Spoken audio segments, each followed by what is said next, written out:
Maya met Eli at a rooftop party during a thunderstorm. Everyone else had gone inside when the rain started, but Eli stayed out there laughing while lightning cracked over the city skyline. He spun around with his arms open, like he owned the weather itself.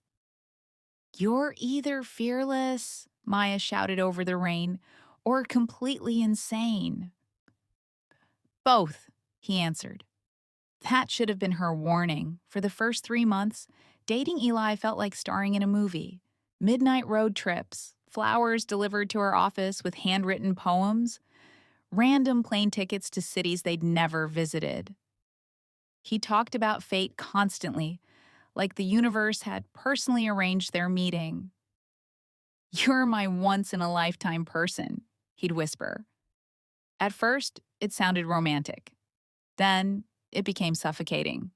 If Maya took longer than 10 minutes to answer a text, Eli would send 20 more.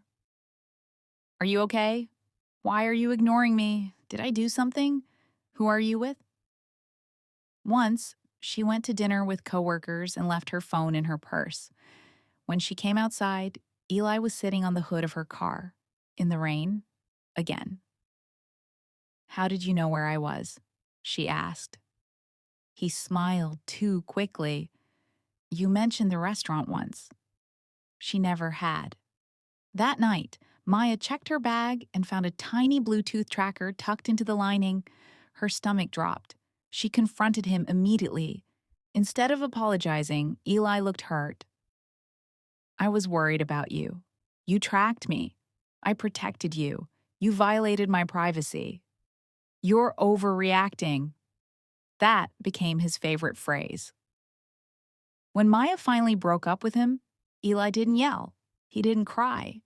He just stared at her with a calm expression that somehow felt worse. "You'll regret this," he said softly. For 2 weeks, nothing happened. Then, the deliveries started. Single black roses left at her apartment door, photos of her taken from across the street, a voicemail at 3:14 a.m. containing only breathing. Her friends told her to go to the police, but there was never enough proof. Eli was careful, smart. Every account he used was fake. Every number disconnected by morning. Maya stopped sleeping. One night, exhausted and paranoid, she finally snapped. She packed a bag, left town, and drove 6 hours north to her cousin's cabin deep in the woods. No social media, no phone calls, no trace. For the first time in months, she felt safe.